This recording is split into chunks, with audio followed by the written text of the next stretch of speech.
All right, now I'm going to show you how to make a very simple thickener for soups, stocks, and sauces that you can use. We're going to make Roux. Roux is a starch-based thickener that is equal parts butter and flour. And here I have 8 ounces of whole butter and 8 ounces of all-purpose flour. Now, what I've done so far is in this big pot, I have melted the butter, and it's on medium heat right now, and it's all melted. The butter is not browned at all, although you could brown it if you wanted to. And I'm just going to add all the flour at once, stir it to combine, and then I'm going to let it sit for a minute. It'll look like this in the bottom of the pot where it's just almost like percolating a little bit. And then I'm going to give it a stir, and I'm going to let it rest for another minute or so, and then come back and stir it again. And I'm going to cook it for 7 minutes. And that's really important with roux, because if you don't cook it long enough, you're going to have this raw flour texture and taste in there and aroma that is not very pleasant. You want to be able to cook the flour a little bit, and you can cook it a minimum of 7 minutes. You could cook it longer and get more of a brown roux, and you could cook it a really long way and almost get a black roux and some really nice chocolate and coffee notes on it. So the length of time, minimum 7 minutes, and up to as long and dark as you want it. The more you cook it, the less thickening power that the roux has. So keep that in mind as you're cooking. The other nice ratio to know is that 1 pound of roux, which is what this is, 8 ounces of flour and 8 ounces of butter, will thicken 1 gallon of liquid to what's called nappe consistency, which is it'll coat the back of a spoon. It's that nice mouthfeel in your mouth. It's not too thick and not too thin. It's just right. So I have my butter melted here. I'm going to add my flour. I'm just going to add it in all at once. I'm going to stir to combine.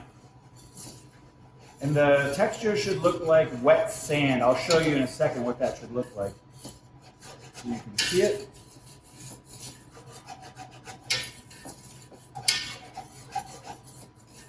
But it looks very much like wet sand. I don't know if you can see that, but it's just like here at the beach, and it looks like wet sand. Okay, so this I'm going to cook now for 7 minutes. I'm not going to stir it the whole time. I'm going to let it get a little color on the bottom, and on the bottom it'll be moving just like this, not too hot, not too cold, right? And then give it a stir and cook it for 7 minutes, and then when it's done, I'll come back and show you a picture of what it looks like. And again, that's roux. This is going to be the base for our bechamel sauce, which is simply this, plus milk and some flavorings, and then we're going to use that to make our Lumberjack Mac and Cheese. All right, we have our roux is cooked. It's cooked for 7 minutes now, and it's nice and light brown in color. It's got a nice slight nuttiness to it, which is what I like for this sauce. You can cook it again, minimum of 7 minutes, and then as dark as you want. It still looks like wet sand in there. What I'm going to do now is I'm going to slowly add whole milk to this. And this is 1 gallon of whole milk and to 1 pound of roux. Again, we had 8 ounces of flour and 8 ounces of butter, which makes up a whole pound. And remember the ratio, a pound of roux will thicken a gallon of liquid. And so for this sauce now, we're making bechamel. And we're building it from a start of a hot roux and kind of a warm temperature to cool milk. You can do the reverse of that as well. You can have milk that you heated up, a gallon of milk, and oftentimes classically they'll put something called an onion piqué in there, which is simply a half an onion with a bay leaf and then a clove stuck in it, and you steep it in the milk for a bit as it comes up in temperature. But we're going to do the reverse because we don't necessarily want all that onion and clove flavor in with our mac and cheese. So I have my roux is nice and hot now. I'm going to add, in the beginning, the milk in slow additions. So if I pour it in all at once, I could get what's called pre-gelatinized globules, or that's just a really fancy name for a lump in there, which is what we don't want. So we're going to use the viscosity and the thickness of the roux to break up any of the roux balls that might have been in there. So I'm just going to pour a little bit in to start. And right now it just kind of looks like a hot mess. It's kind of like lumpy oatmeal. Really doesn't look like much at this point. Kind of gloppy. But what's going to happen is the starches are going to start swelling and absorbing the milk. And over time it's going to start to get thicker and thicker. It's getting thicker and thicker. And then you're going to have this nice, thick, kind of looks like a thicker oatmeal. Okay? So when you get to that stage, you're going to add a little bit more milk. And you're going to keep doing this until you get it to about pancake batter consistency. So again, we're back to this kind of loose oatmeal looking product. But again, we're going to use the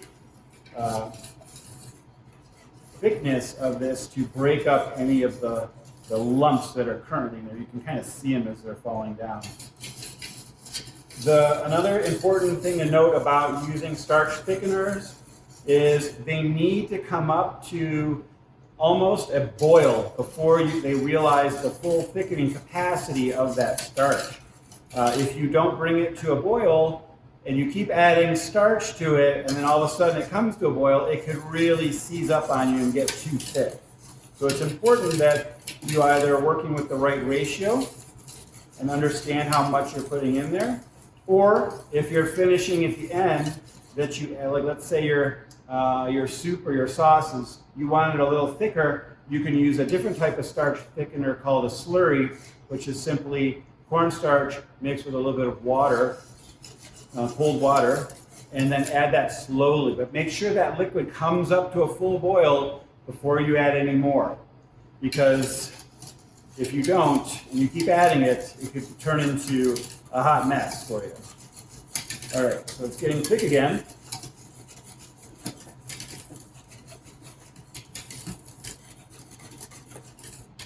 You can see, still pretty thick. But I'm using this thickness to break up any of the lumps that might be in there.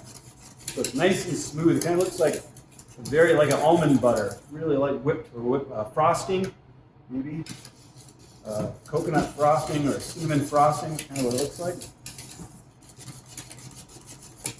Okay, nice and smooth. All right, so I'm going to add a little bit more milk again.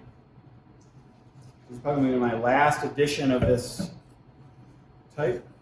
I'm trying to heat up a little bit. I know I'm getting close to wanting to bring it to a simmer.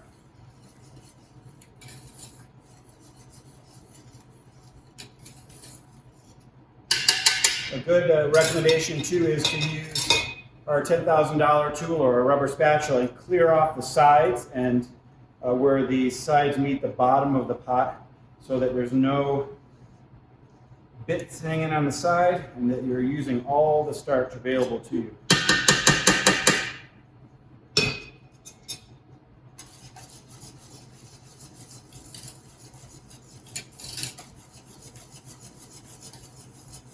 So now I'm on like medium-high heat because it's getting thinner, and with each addition it's getting thinner and thinner.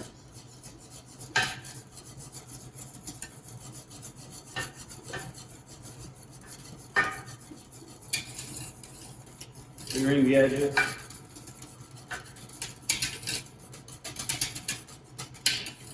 You can see how thin that is. Okay.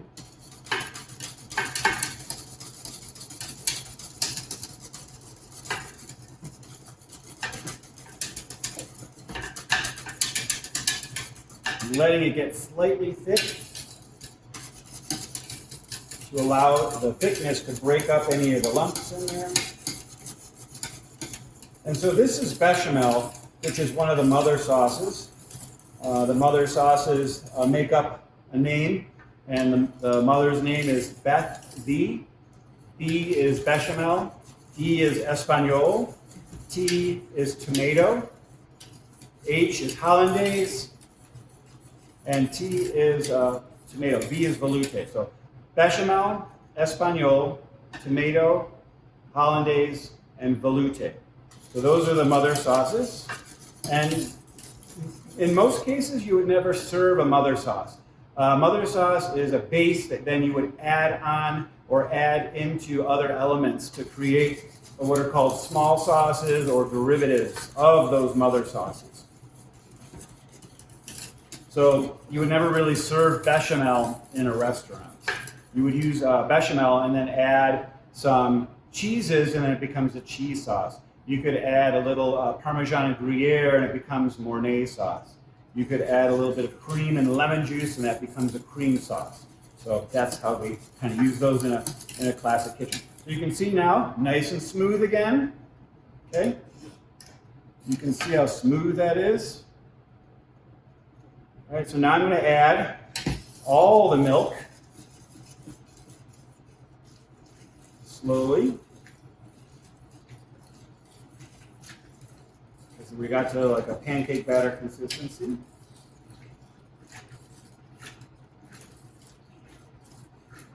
So now I'm not going to add, I'm going to hold back a little bit because when you're making sauces, it's always easier to add a little bit more if it's too thick than to try and reduce it down or add another thickener to thicken it up. So another nice little trick when you're making sauces is don't add all of your liquid at once, just in case you don't need it.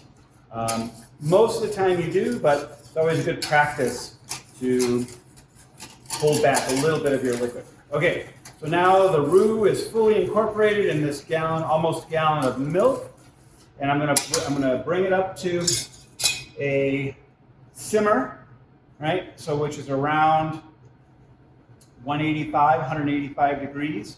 And it should look like this in the pot where it's percolating a little bit, but it's not rolling boil. We don't really want a rolling boil, especially now when there's a lot of protein in milk. That protein can settle at the bottom and stick and then scorch on you if you're not careful. So you do want to babysit this and make sure when you're whisking, you can either feel the bottom and make sure there's nothing sticking on the bottom.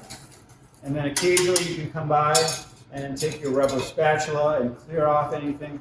Make sure that you're feeling down there that nothing's sticking. It's, of course, in the beginning, nothing's sticking yet, but I'll keep checking back here. And then when this comes to a simmer, we'll come back and I'll show you how to season the bechamel so that it tastes just right, and then how to finish it with our cheese to make it a cheese sauce. All right, our bechamel has come up to a simmer, and it is nappe consistency. I'll show you what that looks like. You just take the back of a spoon, and you dip the back of it in there, and then you run your finger across, and if it doesn't run down, that's how you know that it is nappe consistency. I'm going to taste it. It really has very little taste to it, so we need to kind of doctor it up a little bit and get it to where we want. If we did a classical bechamel, this would have a little bit of a bulby aroma to it with some clove notes and a little bay leaf in there, and it would be a little sweeter because of the onion. So now what I'm going to do is I'm going to add salt, but I'm not going to add too much salt because we're going to be adding some cheese in there as well, and as we know, there is some cheese and salt. So we have to think about the whole process and what we're doing and what's happening. So I'm going to turn my heat down a little bit, and I'm going to add some salt.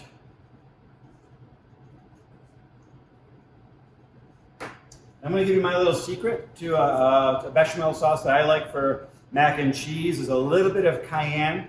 It just gives you a little bit of a tingle when you're going out. When I moved out to Arizona, I started to really appreciate some of the spicier things. So I started adding this for the students, as well as we have some pepper jack cheese in here. And I think it's a nice touch. Students seem to like that. So add a little bit of cayenne, just a little bit, because it's a different kind of heat than chilies, than other chilies. It's more of a bitey, sharp heat. So I'm just going to add some of that into the bechamel. And I added some salt. And that was about a tablespoon of salt, tablespoon and a half of salt, and a quarter teaspoon to a half teaspoon of So now we have the cayenne in there, just a little bit, as well as the salt. And again, it's not fully seasoned. It's just got a little base seasoning in there, so it's detectable. You want to be tasting this all the time. Okay, we're seasoned nicely, but not fully yet. And I can just feel a little bit of that heat in there. So what I'm going to do now is I'm going to turn off the heat, because now I'm going to add the cheese. And this is a pound of white cheddar, white Vermont cheddar, a pound of mozzarella, fresh, and a pound of pepper jack cheese. So those 3 cheeses are nice. 3 pounds of cheese are going to go in there. And I turn the heat off because cheese has a lot of protein in there, and I don't want that protein to go down to the bottom and stick to where all that heat is. So we're going to now, with the heat off, use the residual heat and stir those cheeses in there. And that's when we're going to have, now we have a cheese sauce. So we went from bechamel to a cheese sauce. And I'll kind of show you what that starts to look like when the cheese is melting and emulsifying into the sauce. It's getting a little thicker and thicker, and you can see how I can smell the chilies from the pepper jack cheese coming through. And again, this recipe was designed for NAU students. It's called Lumberjack Mac, and it's got a little bit of a kick to it.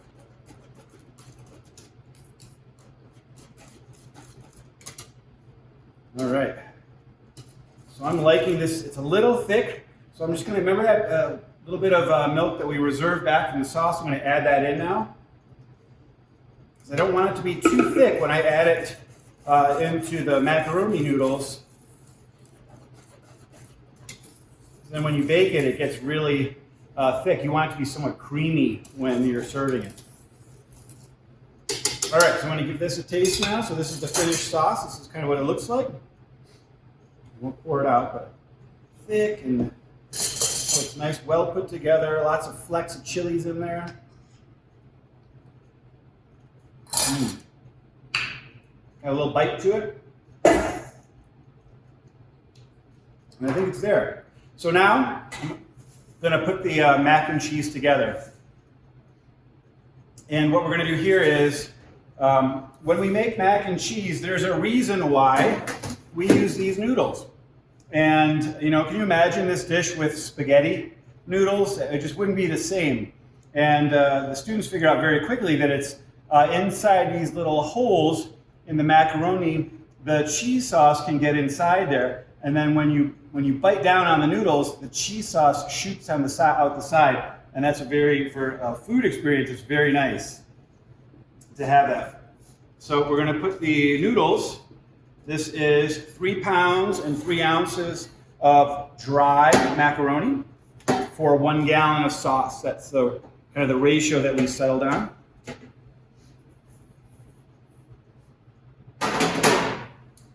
So now we have our noodles in here. I'm going to pour the sauce over.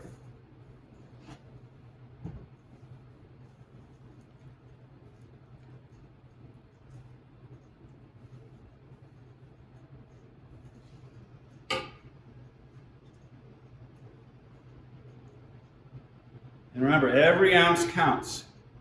We want to get all that sauce in there.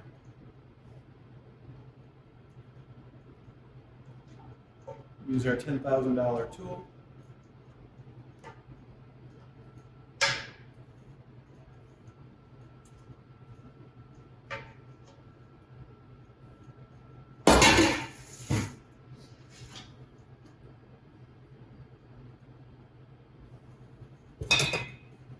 We're going to stir this together with the chilies in there and cayenne spice and mix it in.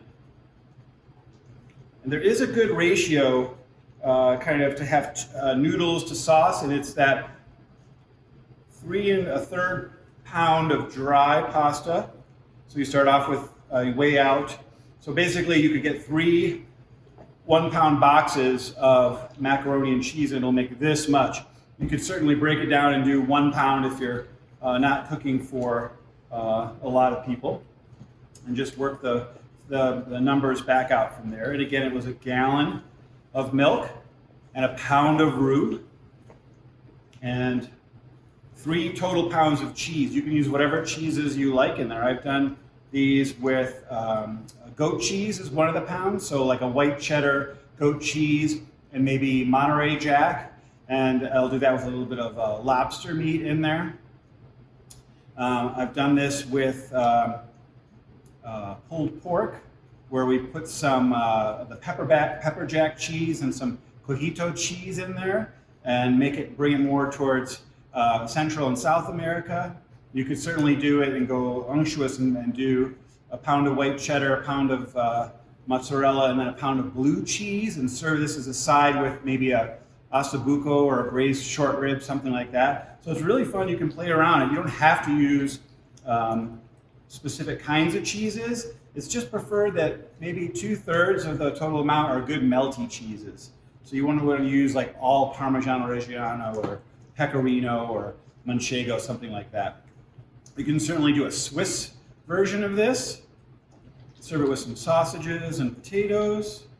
But here's the finished product. You can kind of see how it's jiggle, no wiggle. So yeah, it's kind of the consistency. You want to have, your spoon should pass nicely through there. Okay. Last thing we're going to do is we're going to pan it up. So I'm just going to use a little hotel pan here. I'm going to pour some in. I'm going to fill it pretty high.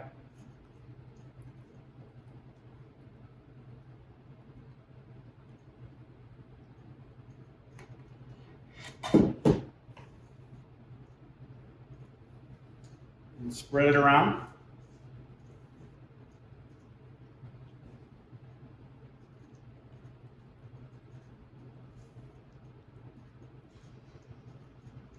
You don't really want to push it down in there too much.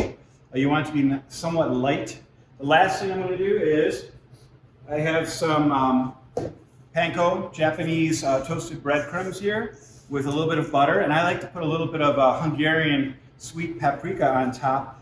And this becomes almost then like a big grilled cheese sandwich where you have this toasty aroma of bread on top and then that cheesy goodness underneath. It's kind of a fun topping to have on there just to break up the texture a little bit. So you don't want to put too much on. It's just a little garnish. Spread it around.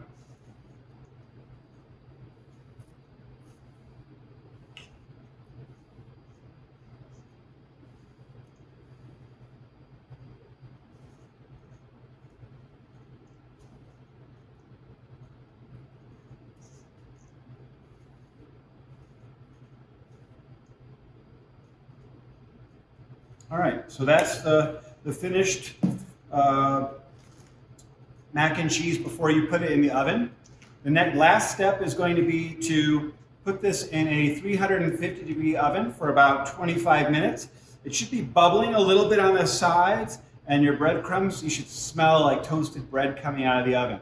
So it's really best to go straight in like this once you're making it. You can absolutely refrigerate, if you make a lot, refrigerate this, and then take it out, maybe leave it out for about 30 minutes before you put it in the oven. I would then probably lower the temperature to 325 and go a little bit longer because you're going to have to heat it through, and that way your topping doesn't burn. But I'll put this in the oven, and then we'll be back as soon as it's done, and you'll see what it looks like. All right, so here we have the Lumberjack Mac and Cheese. This is one of our School of Hotel Restaurant Management students' favorite dishes, and probably one of the, besides hi, how are you, the most emails I get are about the recipe for this dish. So there it is, Lumberjack Mac and Cheese with a nice cayenne throat scratch in there, as well as the pepper jack cheese, a little bite in there. And let me show you what it looks like when you put it on the plate. So you just kind of crack the crust on there, and it should be nice and creamy.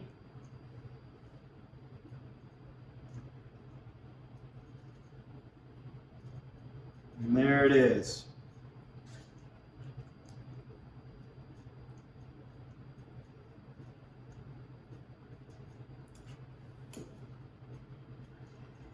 All right, so there you have it. Lumberjack Mac and Cheese.